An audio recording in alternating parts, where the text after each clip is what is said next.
Good morning, everyone. Thank you for participating at our first CitiesSHIFT webinar on stakeholder participation in sustainable urban mobility planning. I'm Beatrice Chung. I'm the Eco-Mobility Officer at ICLEI World Secretariat that is based in Bonn, Germany. For your information, this webinar will last for 1 hour, so from 10 to 11 German time, and it will be recorded and will be made available later via email. So this webinar is part of the CitiesSHIFT project, where we will support 6 cities from China, India, and Uganda to analyze the current urban mobility situation using the Eco-Mobility Shift tool, and to identify the short-term and long-term interventions to improve sustainable urban mobility. A big part of this process involves engaging key stakeholders from different departments within the city, transport service operators and providers, and local group representatives to deliberate on transport issues. So cities that have undertaken Eco-Mobility Shift assessment have found this tool to be useful to strengthen their stakeholder engagement and also public participation process. And they would like to learn more, which is why this webinar is being held. So urban and transport planning is traditionally perceived as the responsibilities of local governments. However, we can see that transport planning is not just limited to physical infrastructure and spaces, but also understanding people's evolving needs and aspirations, particularly for more mature or developed cities. So even as governments are increasingly realizing that they do not necessarily own the best ideas in transport planning, but they want to involve residents or private stakeholders to contribute more fresh ideas and also diverse perspective to the planning process, or even better if they can take the initiative to create projects that is beneficial to the neighborhood or to the city. So even as social issues are becoming more complex and tricky, how can local governments best integrate this process in policy and project planning without compromising on deliverables and balancing the conflicting needs and ideas from different stakeholder groups? So with this background, our 2 panelists today will showcase different processes, tools, and strategies for stakeholder participation. Rajiv from WRI India will present on how we can design cities to have safer access to mass transit through public participation. So looking at how stakeholder participation can also impact on city design. While Casper, who is from Kaohsiung City, will present on how a city can engage and organize key stakeholders and local residents to embrace eco-mobility as a lifestyle as a preparation for the Eco-Mobility World Festival. So I'd like to also introduce our presenters for today. So our first panelist today is Rajiv Malagi. He is the Senior Associate of Urban Development and Accessibility from WRI India, and I think he's based in Kochi. So Rajiv is his work has focused on transit-oriented development projects to create safe access and better living and working environments around transit nodes. And his work includes ground research and analysis, providing technical assistance to governments, capacity building, and so on. So he currently works on safe access and public space development work, and using this tool, which he will introduce later, he has also done like capacity building and also real life implementation in different cities in India and also in Africa and also in Kaohsiung. So while I would like to invite him, before that, I just wanted to remind you that you can also use the chat box to write down your questions, and you can also indicate to whom your questions should channel to throughout the presentation. And then after that, we will have a Q&A session after both presentations, and then that's when we will address your questions, and I will also give you a review on how you can also raise hand during the question Q&A session. But without further ado, I would like to pass this time to Rajiv. Rajiv, you will have 15 minutes, and he will be sharing on enabling safe access around mass transit through public consultation process. So Rajiv, I'll make you the presenter right now, and then you will have 15 minutes. Thank you.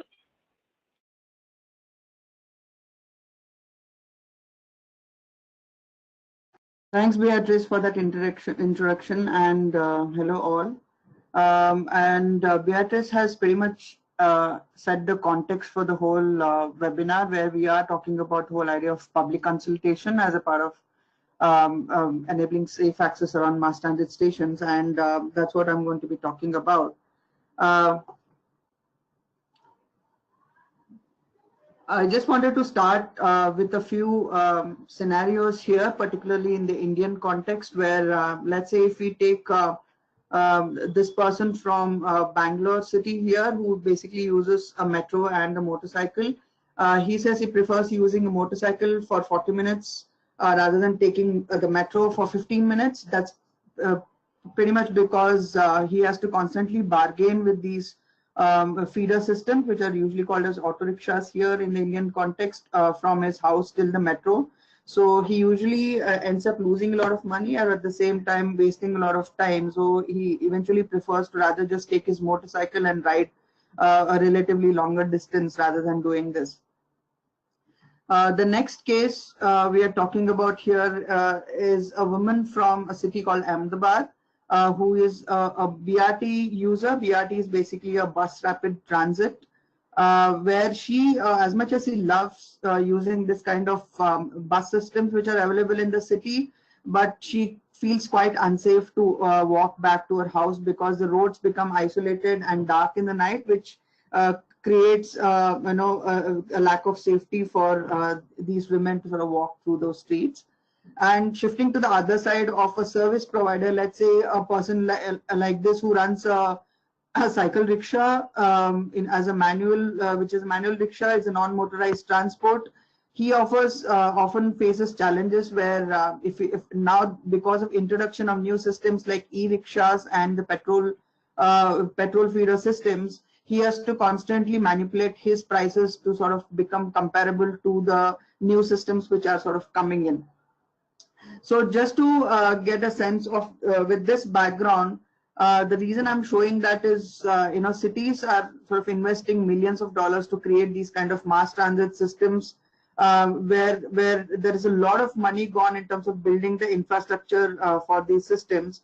But what they don't realize is, these larger systems can't attain their full potential because of this whole first and last mile connectivity, which eventually leads to this unsafe and insufficient access to transit systems. So to sort of add to that, the solution hence provided has eventually are more of infrastructure and financial based, rather than actually being designed based on the local context and existing systems. So that's something which we are missing in cities. So eventually the need of the hour is to design more, take a more people-centric approach to derive contextual and need-based solutions. This is where the whole idea of inclusivity comes in, where we need to start including the people and local communities of that area to sort of understand what is required as means of transport and access to reach these metro stations. And eventually that's what can boost up the use of mass transits in the city. With that, I just wanted to introduce the flow of presentation, the part one, where we're slightly zooming out to firstly understand why the safe access, which usually fits in the larger context of something called as transit-oriented development. Then the second part, we will talk about the safe access bit around these transit stations. The third part is where we are talking about a reality check, where the tool which we have developed as a part of safe access here, we have tried and tested that tool across different cities, both in India as well as around the world. And then a bit of conclusion to understand what is going on through the whole presentation. The first part is the transit-oriented development, where it's basically involves creating this dense development around important transit nodes like metro, BRT, etc., to sort of support a balanced mix of land uses around these transit stations. This in a way also concentrates people around mass transit stations in order to make sure that they don't end up using their two-wheelers or four-wheelers to come all the way till metro and then use it, even though if they want to. And also sort of create these kind of workplaces around the transit stations, which also create a sense of livability around these kind of areas. And these we usually call them as TOD zones, or transit-oriented development zones. And what WRI in particular has been doing with respect to this whole TOD work is we have created a series of transit-oriented development manuals, particularly in the Indian context, because it does vary from different contexts, particularly the Western context. We're also creating a series of design interventions where we are taking up these smaller demonstration projects to demonstrate these different components of transit-oriented development, be it walking and cycling, or mixed densities, or travel demand management, public spaces, public transport, etc. An example of one of our projects which we have done, which is basically like an entrance and exit plaza and a walkway for the whole BRT station, which is proposed. We're also working on TOD financing, which talks about how best you can use the financial potential around the transit station to make the best use of the land available, to also generate profits at the same time, create the best use possible. And we're also talking about capacity building across different fields of TOD itself, and be it the design aspect or creating regulatory frameworks for TOD, or it could be the financial bit which we are talking about. So the Safe Access tool in particular has been it's been designed as a public engagement tool, which sort of evolved from the Safe Access manual which we developed earlier. And this is basically helps to make TOD as a more inclusive process, and also make it a more people-centric approach, like I mentioned earlier. And this whole tool is basically done through this whole participative approach, where we actually go to different neighborhoods and actually play this with them to sort of understand what are the needs of that particular area. Talking about the Safe Access itself, firstly, to understand what Safe Access is. It is basically creating safe conditions for pedestrians and cyclists, and in a way that, let's say you have a metro and you have a distance of about 500 meters around the metro, how best you can make it accessible for people to use the metro through walking, cycling, and public transport, and how well you can design this kind of station area to make it accessible to people through these kind of sustainable modes. And hence we define station area as a place of connectivity where different modes of it's not just about these different modes of transportation where your mass transit and feeder systems meet, but can this itself become an area for to work, live, shop, and play in a way that an ecosystem could be created within itself, rather than just being an infrastructural component for the city.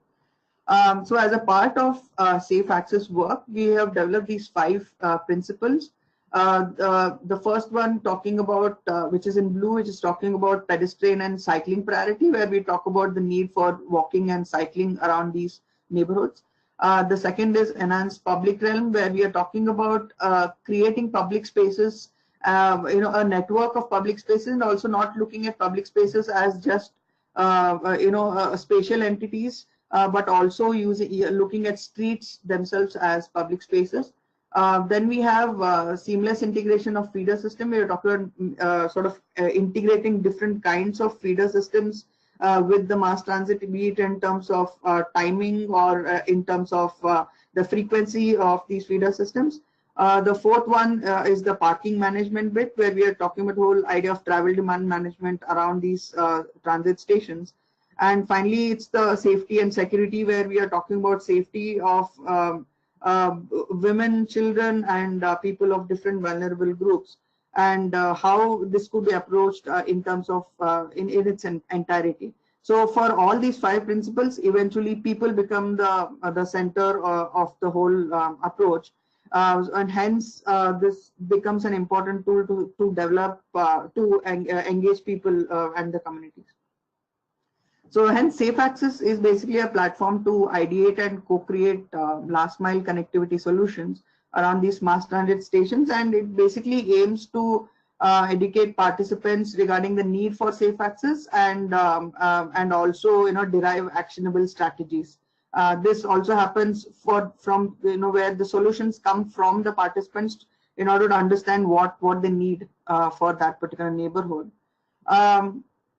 It's primarily to inculcate awareness about safe access and then derive implementable solutions. And these solutions are also sort of derived through priorities for that particular area. And we have this interactive board as a part of the activity which we create, where based on the 5 principles I have explained, each of the principles have different strategies which are jotted down. And there is also a concept of role play, where each of the participant gets these kind of roles, which basically indicates that there are different stakeholders who exist in the area, and everybody's opinion has to take into an account to make it more of a collaborative approach. And based on the roles they have taken and the kind of principles chosen, there is this whole idea of choosing strategies both individually as well as collectively, which basically leads to the fact that let's say case of government, where he has to listen to all these different roles and then help choose strategies for that particular area. So this also lets them understand that it's not an independent solution based thing, but more to understand that the different stakeholders involved in the area and each opinion starts counting, and that also is not individualistic, but in a way where all this has to be put together as a collaborative entity, and that's what becomes the true input which is required for development of the station area. We're talking about, and the second part of the workshop also is not actually taking up live station areas from their respective cities and actually developing solution through these interesting tools like Lego blocks, stickers, post-its, and all of that. So they actually create their station areas through this kind of activity. Talking about the reality check for this, we have done about 10 plus workshops in India, and 2 years back we had a privilege of doing testing these tools in Africa as well as Taiwan, where with respect to engagement of people on ground, which we did in India, we engaged with Kochi city, where we actually took up 2 live stations and brought in all the stakeholders on ground, be it the bus operators or the lawyers or the experts or the residents of the area, and they engaged in actually creating solutions for their respective stations and the neighborhoods of the city. This actually led us to sort of assist the Kochi Metro to actually do the signage and the safe access audit, where the inputs given by WRI were taken into account for the Kochi Metro, and right now they have started to rework on the kind of way widening signage as well as the metro signage in that particular area. The other part, we are talking about the kind of entrepreneurial engagement which we are talking about, where we initiated a program called STAMP, which is Station Access and Mobility Program, where we actually engaged different entrepreneurs in the city to come up with digital solutions for the idea of last mile connectivity around mass transit stations. And these were the winners chosen who are actually testing their prototypes around the metro stations right now. So it's not just about creating physical solutions, but also there is a possibility to create these kind of digital solutions with respect to first and last mile connectivity. The other important part which we have been doing across the country is actually training the trainers, where we thought it's just not meant for the neighborhoods, but is there a way we can spread this knowledge of safe access and transit oriented development, and hence we have started to engage different transport and urban development officials around the country and actually train them through different programs. And this is one of the program called Amrut, which is an initiative in India. And this actually led us to an opportunity in the last year where we did the same workshop as a part of Eco Mobility Conference.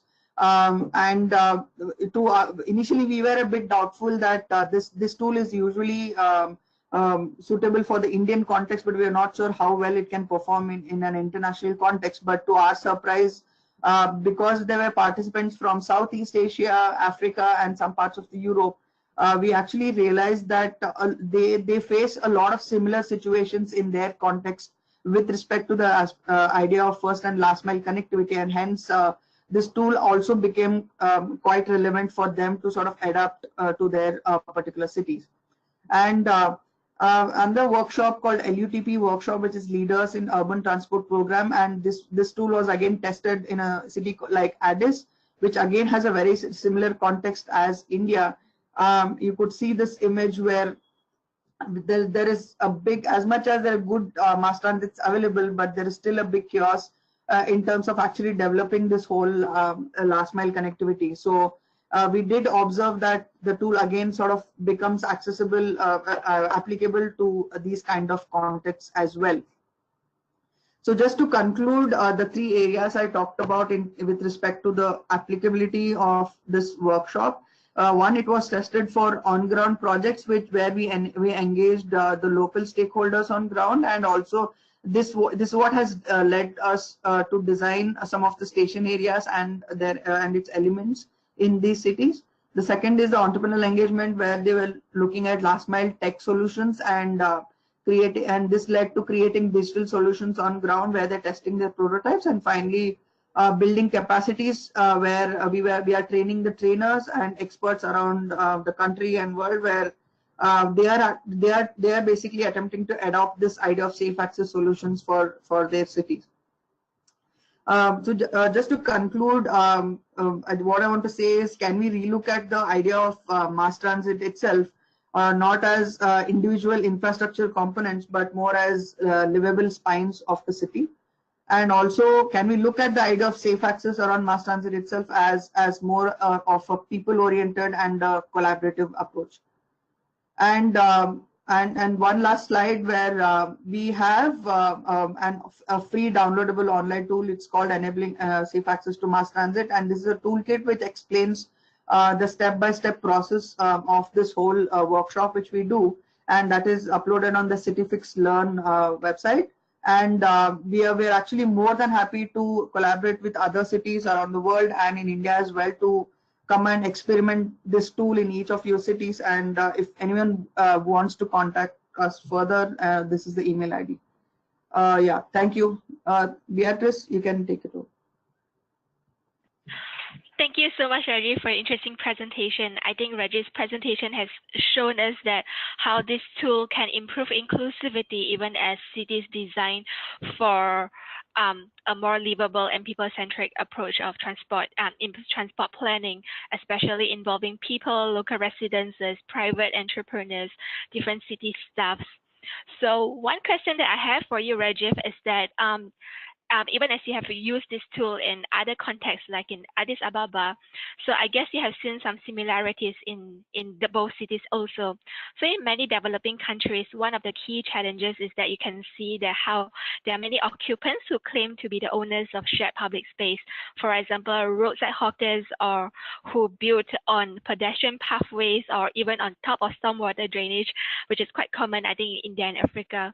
So how can cities engage even with these different stakeholders, even as they design for pedestrian and cycling pathways? Can your tool also engage with them? Do you also look into this kind of more tricky situation also? Yes, Beatrice. As much as this tool may look formal in nature, but we've actually included people from different work sectors, people of different class as a part of this workshop. And this workshop is not just a conference or a room-based workshop, but it actually goes on ground, where even before we do the workshop, we actually go on site and understand the dynamics of the area and also take the participants for the site visit. So there's equal level of engagement with the stakeholders on ground as well, be it the vendors or the hawkers who are present there.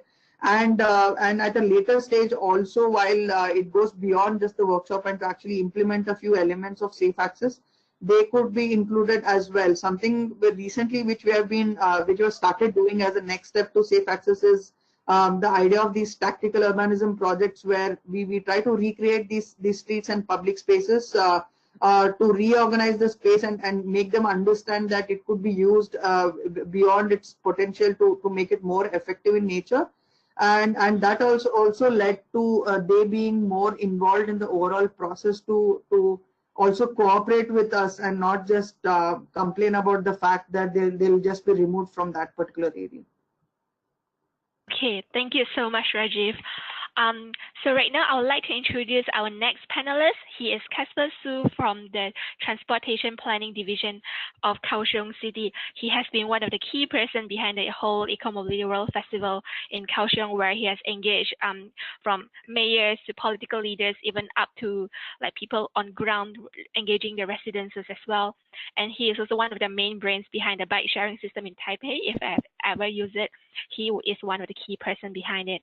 So he will present on an actual case on how Kaohsiung has worked together with the residents to plan for an eco-mobile neighborhood, which is a 2-year-long process. And without further ado, I will pass it to Casper. Thank you so much, Casper. You have 15 minutes.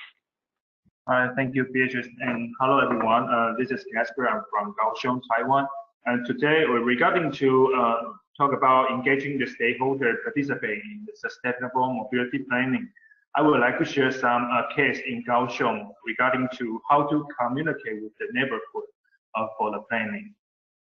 Okay, here is Kaohsiung. We are in the south of Taiwan. So there's about 2.7 million in population, and there's about 2 million scooters in the city. So we are the scooter-dominant city as well as in Asia.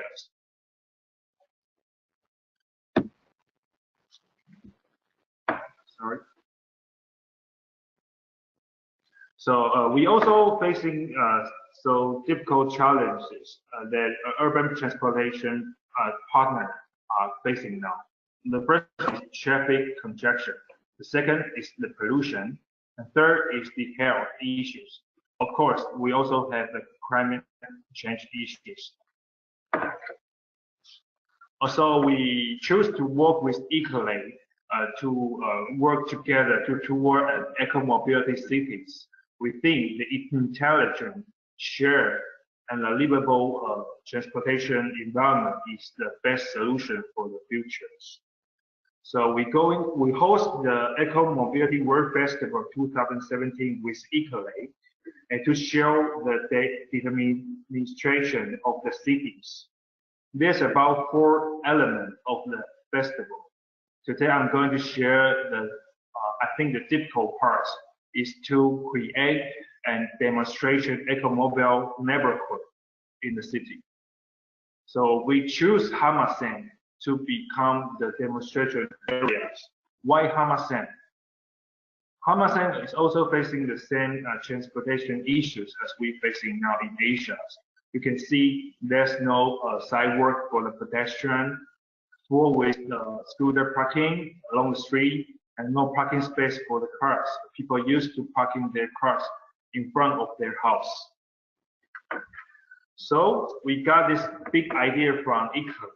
So I think this image is like to show you that once we got a dream from the NGOs, can we get it to the neighborhood? I think it's more like we give a Ferrari to a cyclist for the daily life. We host a lot of free public hearings in the neighborhoods. We're saying that we're going to demonstrate a neighborhood for the words, for a car-free zone, and they say no, of course. And they even yelling at us. So we get crushed, we got hammered in the neighborhood. Once we got the hammer in the neighborhood, so we try to adjust our strategy to pursue the project. Here's 4 ideas I would like to share today. The first thing is we have to earn the trust from the neighborhood. And the second is when you facing the different groups, you have different targets and you have to use for different ways. Third, you have to get some pilot plans or events for the neighborhood. And the last one is you have to negotiate with the neighborhood for a compromise solutions. Okay, as you can see, we set up a project office in the neighborhood in the center of the Hamasen. And as you can see, our team is young and with passion. And second, we having a monthly meeting with the local leaders. Especially, we host this kind of meeting in the cafe. So the cafe shop owner will also hearing what we're talking about. So they can also display this kind of idea back to their life. Third, it's not only dealing with outside, but also you have to dealing with your city government internally. Especially, you have to get some resource from the other bureaus. So it's very important to let your team, the other bureaus, to understand what is the main idea for the sustainable mobility plan. And it's very important to show the leadership from the mayor.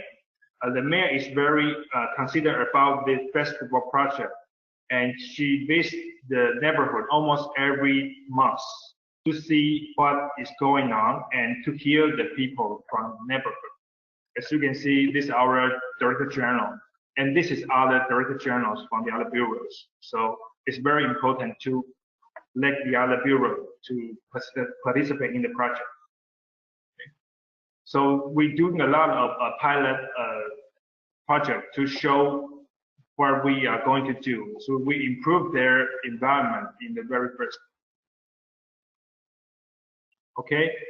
Now going to the target groups, it's not only talk to the local leaders, but also talk to the local elders, especially from the religion centers. That's like a temple areas. And we also talk to the students, from the college student, even to the elementary students, to hear what they're thinking about eco-mobilities.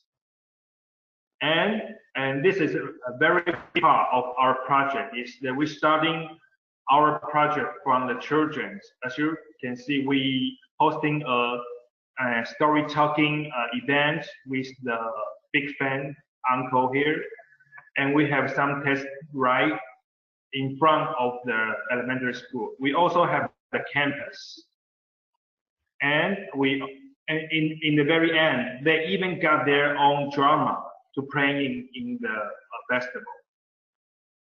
We also talk to the local store, local shops, 1-to-1, street by street.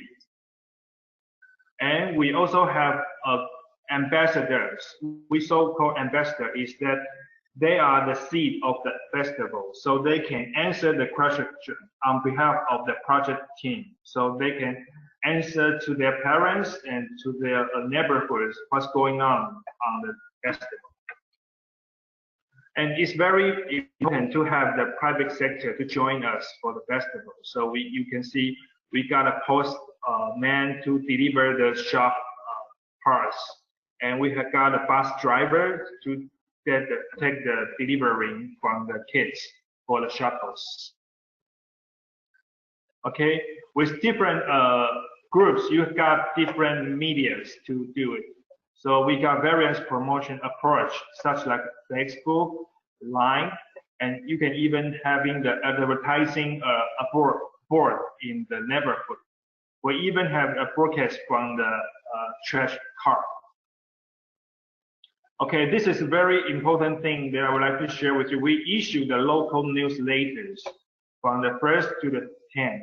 As you can see, we talk to the neighborhood with that what we are doing in the neighborhood, and showing we doing some good thing to their children.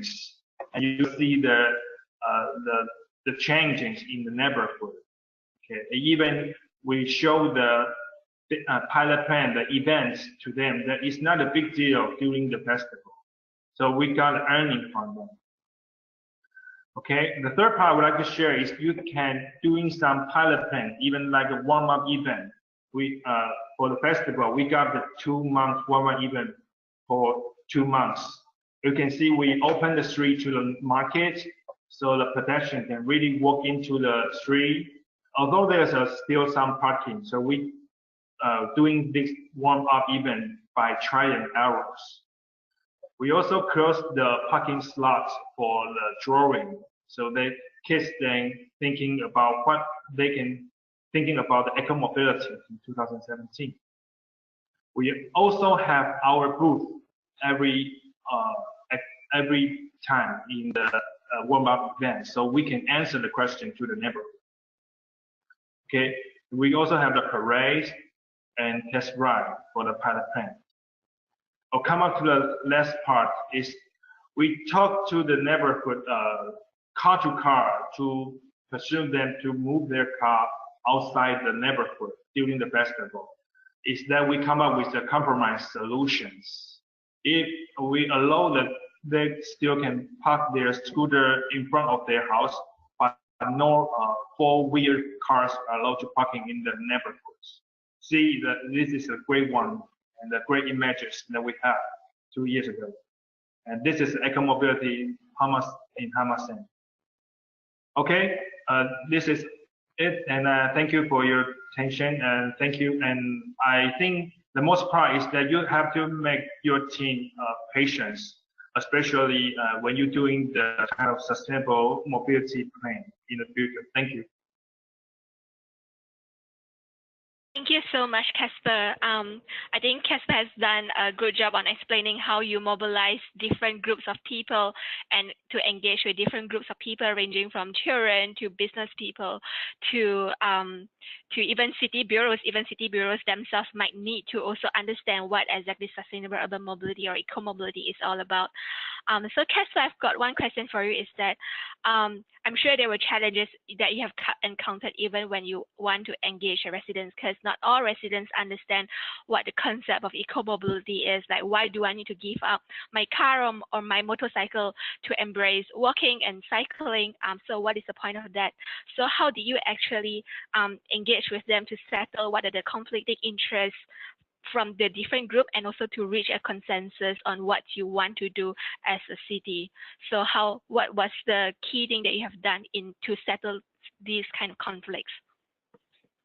Yeah, okay, thank you, Beatrice. I think the most difficult part is that you are facing so different groups in the neighborhood. There's a shops, there's a resident, there's some workers in the neighborhood. So we separate it into different groups. So we got different teams to handle on the different communication targets. And the last part is that we issue a very short version brochures to the groups, so they can really understand what we'll be doing in the festival and what's the alternative mobility during the months. And even so, they also can get the benefit from the festival.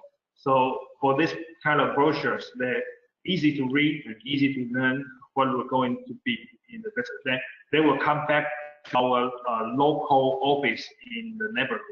It's always open for them, so that we can talk to them face to face to deal with the problem. Yeah. Great. Thank you so much. So I just wanted to say that the question and answer session, we will have a question and answer session right now. Thank you both speakers for your excellent contribution. And right now, I just wanted to remind you that if you want to raise a question, if you have any questions to both presenters, you can use the chat function for questions, or you can right now even raise hand, and then we will unmute you so that you can also raise your question. Even as you raise your question, it would be great if you can introduce yourself, and also tell us who should address your question.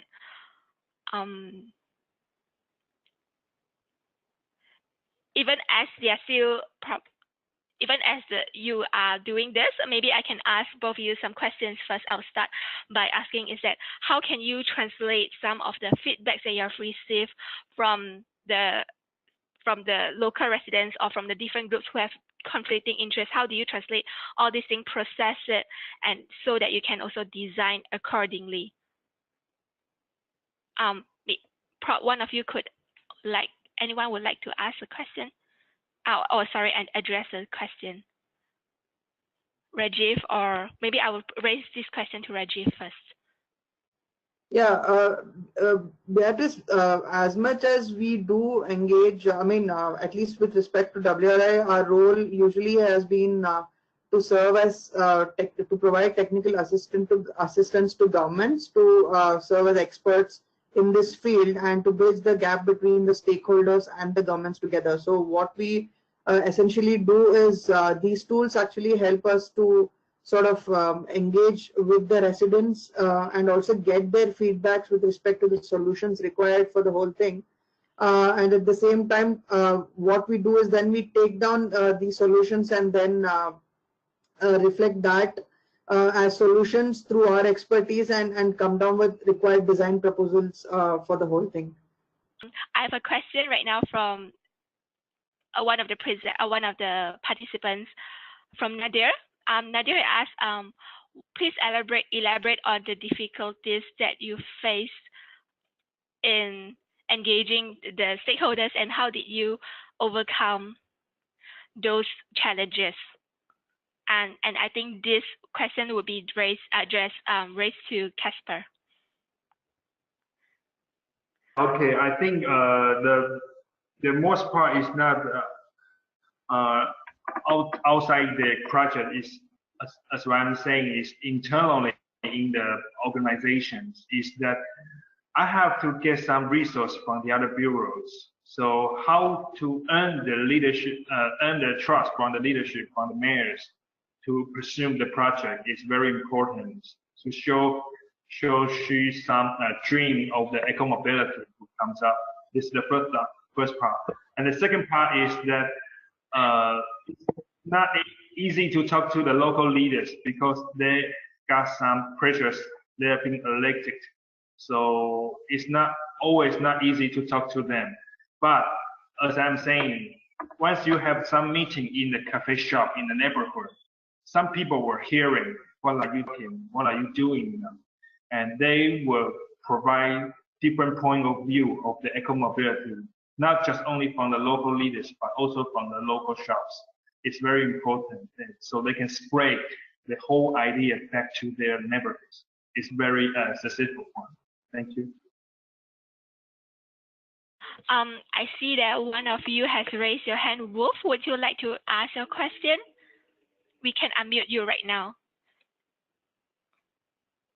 Thank you for unmuting me. Yeah, I have a question to the last presenter about the events you organized in the street for traffic calming. How you convinced the car owners to not using their cars for these events? As I understood, there were some events for car-free area, or car-free streets or sections for 1 month or longer. And in Germany, we always have the problem that the car owners say, no, I cannot convince this. I cannot live without a car using every day, and in particular not longer than 1 or 2 days. But you did it for 1 month, as I understand. You allowed two-wheelers, as I understand, but four-wheelers was not allowed during this time. Yes, I think that question is for Casper. Casper, could you explain how you have done this? Yeah, I'm sorry. I want to share my desktop, okay? Yes. And could you share to the audience? Okay. Yeah. Yeah, as you can see that this is the demonstration neighborhoods. So we divide it into 4 sectors, and each sector will have their parking slot around their areas, about 500 meters walk. In the very beginning, of course, they are not able to accept that. Why should I walk so long to the parking space? So as I mentioned, we try the pilot plans, so they will be able to park their cars there. And there's so many interesting things happen in front of their houses. So they used to have this kind of experience before we hosting the festival. So after that, we also provide the shuttle service for the elders, for the students, so they can really put their cars outside of the neighborhood. So the pilot test, and the second is that they will get used to it. And third thing is that they kind of to inspire their glory for the neighborhood, so they can really show their determinations and to try a way during the 1 month. So that's my point of view. Thank you. The last aspect I didn't understand. There was some weak connection. Can you repeat the last point? You raised like 3 points, but the last one I could understand.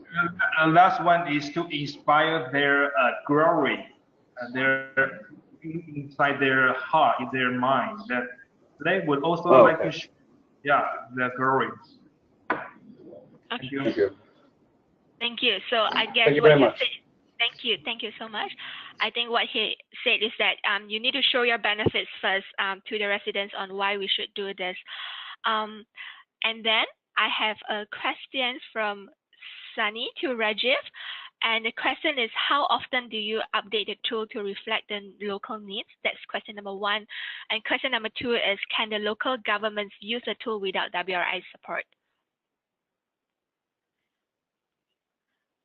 Rajiv, to you. Yeah, I mean, the tool we have upgraded a few times, but then usually the intent is not to necessarily upgrade the tool, but actually test it across different kind of geographies and different kinds of contexts. So far, there not been too many iterations because we have not found the need to actually change that.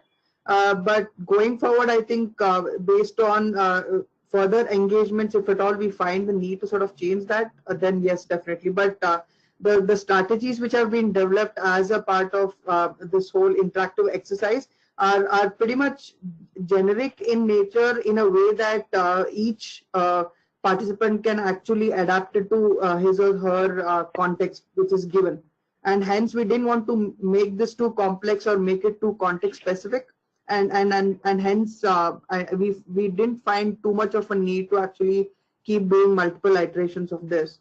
And to answer your second question, yes, this is definitely possible to do, and hence the toolkit which I showed, the toolkit slide which I showed in the last slide, where we have been doing this physically with different participants, but the goal is to eventually convert this tool into a virtual tool where the cities can actually take it up, and then we can connect with them virtually and sort of train them. But what we took as a standpoint was, since we have not reached that stage where it could be completely tested virtually, we are doing an intermediate phase where we can act as mentors to these cities to actually guide them on how to do the workshop, whereas the cities can have their respective moderators and coordinators to actually organize the workshop. So it's a hybrid situation where we will be physically present there, but in a way sort of overlook the whole process. But the larger goal is to completely go virtual, and in a way that becomes the most handy tool for people to sort of adopt and use. And that also links back to your first question, where once we start understanding that how this is performing without our presence and the way cities are using, then we could rework on some of the solutions which are there in the board. Much for your answer. And right now I have another question for Casper. This is from Dipanjaya Maulik, and his question is, what kind of alternative has been provided to people who have serious movement impairment, even as you do this kind of festival where they are not allowed to use cars into the neighborhood? Casper, to you. Also, take to my slides, I'm sorry.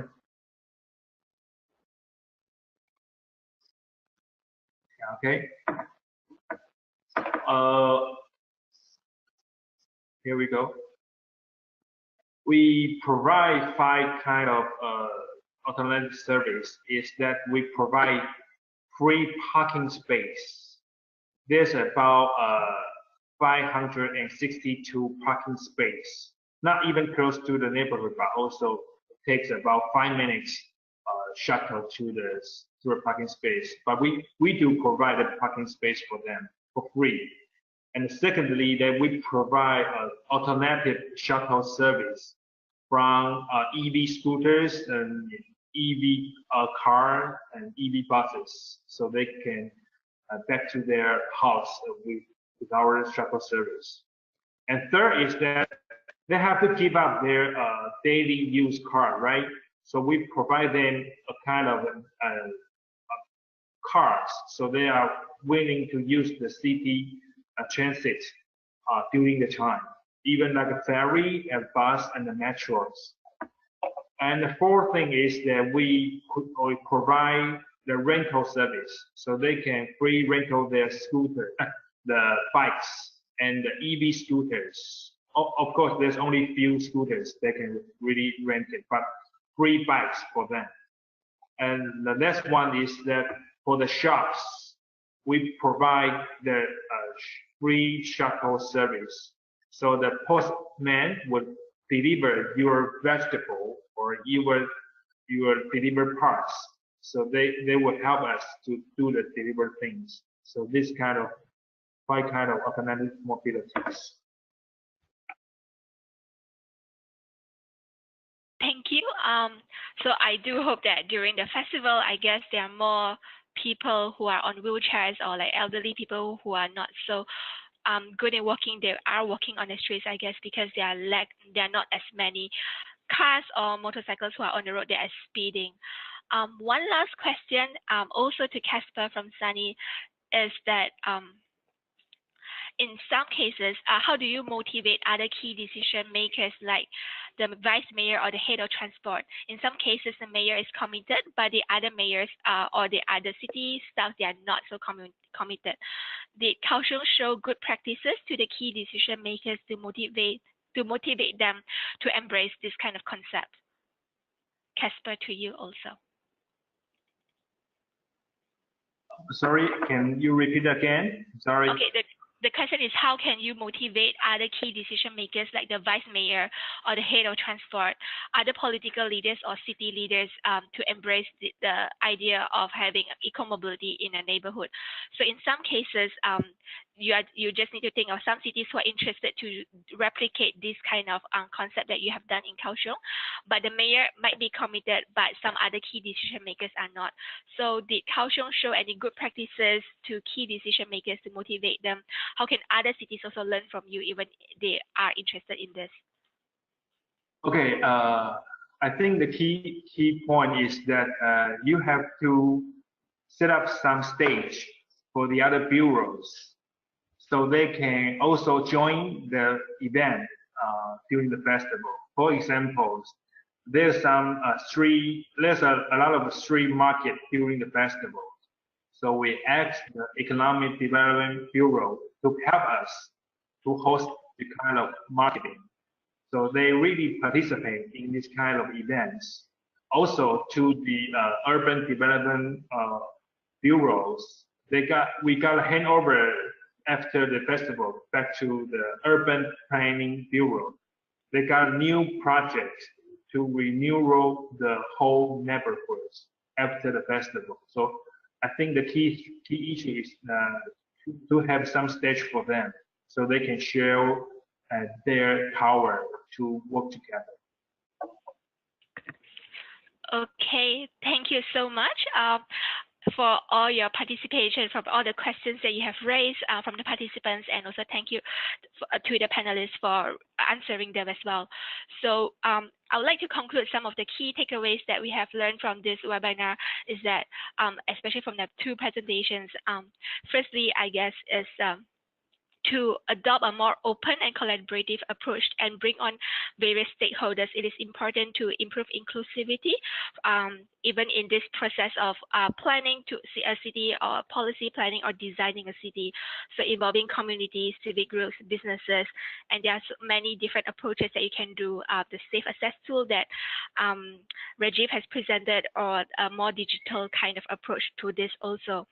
And secondly is we can see also to show me the benefits, like as what Casper said, is that to show the residents how they can, what are the benefits of eco-mobility, because some people, they might not understand it by just telling, but just to walk the talk by showing them what are the benefits to different groups of people so that they can slowly embrace it, especially from the business people. And finally, I guess, is the stakeholder engagement. The goals of it should be inclusive, as what we have said, to be transparent also to the different types of people, telling them what kind of impact they will actually anticipate, but what are the alternatives for it, and to influence also throughout from the whatever that has been discussed during the participation process. It has to also influence the outcome or the decision or the design. Otherwise, it is no use doing a participation process. Thank you so much for all of your attention. So we will finish this webinar now. I would just like to also say that we have the next webinar coming up on the 4th of July on accelerating electrification in public transport. So this webinar, we will also have Chinese cities and European cities to present how they have accelerated the process of electrification in public transport in both regions who have excelled in this, and what are the policy and financing framework that has enabled this process. Once again, I just want to thank all the speakers and also the panelists and also the participants for joining and to make this happen. Thank you very much. And then if we will also make all the presentations available to you, and also if there are some unanswered questions, we will also address them via email after this also. Just want to thank you everyone for your attendance. Have a very good day.